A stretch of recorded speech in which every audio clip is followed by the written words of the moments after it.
Yo, it's G Money to Push on Taste Radio. You know, now, when you hear my voice on this show, 9 times out of 10, the guest that I have knows how to rap really, really well, like professional rappers. And I have another one today.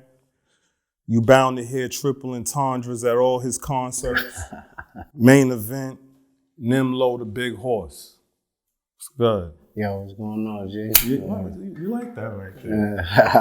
That's fine, man. Yeah. Thank you for having me, man. Hey, man, thanks for being here. I knew we were going to do this. I told you before we started rolling that I was at the Who's Next concert posted right in the front. Right. You know, they had the whole media box. Everybody wants to go. We got some standing right here. And you came out there with the mink on. You had the cleat. Right. You were smiling. Yeah. You were talking.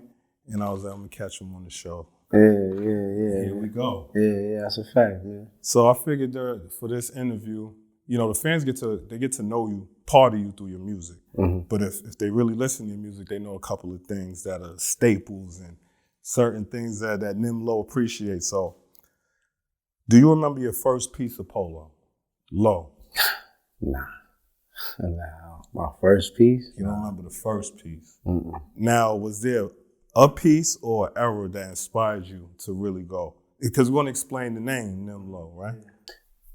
Somewhere around, I want to say maybe 06, 07, you know what I'm saying? Like, that's when I like really started gravitating towards it. You know, they was doing a lot of rafting series, shit like that. You know, shit that just look cool because, you know, a lot of people don't know, but like, I'm a Nautica baby, you know what I'm saying? Like where I'm from, you know what I'm saying? And, you know, where we used to be at and projects and all that shit, we always used to wear Nautica bucket hats, swimming trunks with the polo, you know what I'm saying, polo shirts. So once polo started, you know, making things to me that I felt reminiscent of that, I started fucking with them, and then, you know, I ain't never stopped. So were you inspired by the low life movement? Of course. I got my L's right here. Yeah, low life. I already You know know. what I'm saying? Like, Thirst is my man. You know what I'm saying? Thirst. I got my L's from him, you know what I mean? Out in Miami and all that. But yeah, you know, low life. It's a big part of the culture. Like low life's the whole movement. That street culture. Facts. That's the flyness. Facts. I seen you got 183rd in here. Facts. Genius on the boards, and he be load up crazy. All day. We wanted to introduce y'all to Nimlo, so you can tell listeners how'd you get that name or go about choosing Nimlo. We talked about the polo. Well, yeah, that my original name, I used to battle rap. So I came up with a lot of battle rappers in my area and all that shit. So my original name was Nemesis. Mm-hmm. And that meant like unbeatable foe. Like, you know, nigga, you can't beat, you know what I mean? And then as I transitioned into the, you know, with the fashion and all that, I was just like Nimlo, you know what I mean? Yeah. Like, just shortened it and sound a little cooler. Now, we spoke about the low. In your music, you paint pictures, you do it very well from Harlem. When did BMW become the car of choice for Nimlo? We got to talk about these things you appreciate and love. You caught me on guard with that one. That was good. I got my first Beamer probably, I want to say maybe 2014. Either 2014 or 2015. It was a drop top 6 series. And I was just in love after that because I had a Benz before that. And I had them at the same time, but I had the Benz first, and I had a coupe. It was I wouldn't say a CLK 500. The CLK was hard. And once I got the 6, I'm like, oh nah, these Beamers, the handling is just different. Like I always, when I talk to people, because you know we always had a Mercedes Beamer argument. I'm like, yo, Mercedes is the car to be driven in, and Beamer's a car to drive. You know what I'm saying? Yeah. Like the handle is different. So once I got that, then I had the 6, then I got the 7. Once I got the 7, I was turned out. Going. Like, that 7 is crazy. Yeah, he dropping packs off the Beamer, the 4 series, the 6 series. Yeah, in fact, that's the yeah. All right, so we're getting into the thick of things now. Let's talk about the bubbles. Your drink of choice. Yeah, man. Find the finer things. You know what I mean? Like listen, man. I used to sit on the stoop and chug a gallon of Henny with the best of them. You know what I'm saying? Yeah. All the homies and all that shit, man. But you know, as I evolve, so does my palate, so does the things that, you know, the things I feel like doing, you know what I mean? So that's how that really happened, you know what I mean? I don't smoke, so, Yeah. you know, drinking, that's my vice, you know what I mean? So, you know, it's like, I can't drink Henny all day, can't drink Henny all week, you know what I mean? So, you know, give me some shit, you know what I'm saying? As the pockets grow, then you're able to be able to indulge. As you should, celebrating. So you dropped a lot of projects that I really appreciated. Mm-hmm. Even with the collaborative efforts like with Smoke Dizza, but like the 4 series we talked about, Big Horse, High Horse 1 and 2. Mm-hmm. Now, you've been teasing a full length with Static Selector. Mm-hmm. Shout out my man Static. Okay, all right. So let's talk about the single right now, The Kid from the Town, mm-hmm. with Currency. Yeah. We got together, I want to say a couple years back, and we shot the video, you know what I'm saying? Me and Static, me and Static, we was in the studio and he was making a beat, you know what I mean? Like me and Static will go in there and he'll be like, yo, you want to cook from scratch or you want to listen to beats, you know what I'm saying? So depending on what mood I was in, what kind of type of time constraints I was dealing with. So, you know, when I wanted to cook from scratch, he started going through the vinyl, pulling some samples, throwing it on the turntable and all that shit. So when he started playing that sample and he put the drums to it, I'm just like, yo, this shit is hard. It was giving me the Nas, I Know I Can vibes. Like, you know what I'm saying? Just, mm-hmm. It was real friendly, real hip hop, you know what I'm saying? But it was still hard at the same time. And as I'm listening to it, I heard 2 people. I heard Spitter and I heard 2 Chainz, you know what I'm saying? Mm-hmm. So after me and him did our thing on the record, me and Static, you know what I'm saying, I laid my verses and all that shit.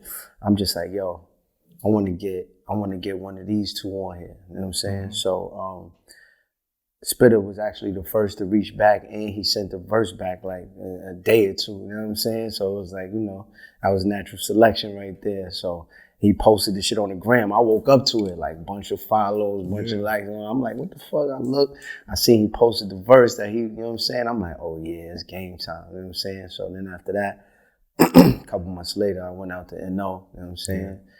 Got with him, me and Third, you know what I'm saying? And we you know what I'm saying? We did what we do, you know what I'm saying? For just fucking with him and his element. And it was cool to see, you know what I'm saying? Like he the man out there. They fuck with him. We went to Jet Life headquarters. They had the car clubs and all that shit. Doing it, you know, all the fly dope shit out there.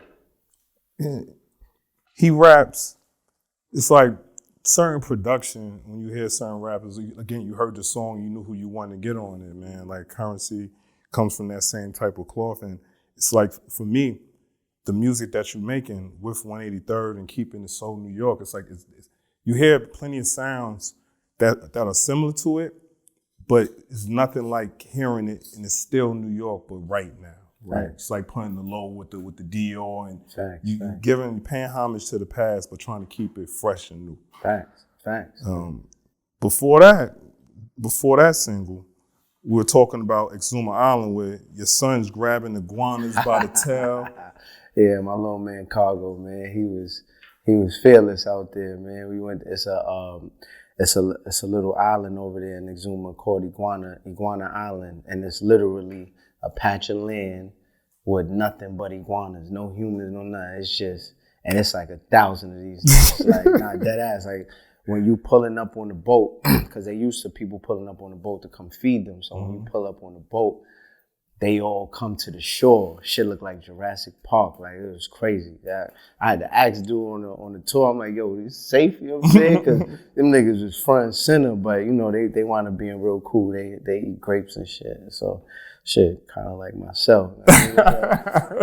So, yeah, man. It was real dope, though. Yo, he was there. He grabbed the tail and shit. He playing in the sand. They all around him and shit. Like, we was more scared for him than he was. You know what I mean? You telling the whole story, painting the picture, right? The whole song said the white folks looking at my jewelry. Yo, that was real. That was real shit. You know what I'm saying? Because, you know, some of these places you go, they not used to seeing people that look like us. You know what I'm saying? So, you know, they will ask, like, you know, what do you do? Who are you? Where you from? You know what I'm saying? And I let them know, like, yo, I'm a recording artist born in Harlem. You know what I'm saying? Like, I'm out here with my son and my wife. It's loving my life. You know what I mean? Like, real shit. Like, that's what was going on at the moment. You know what I mean?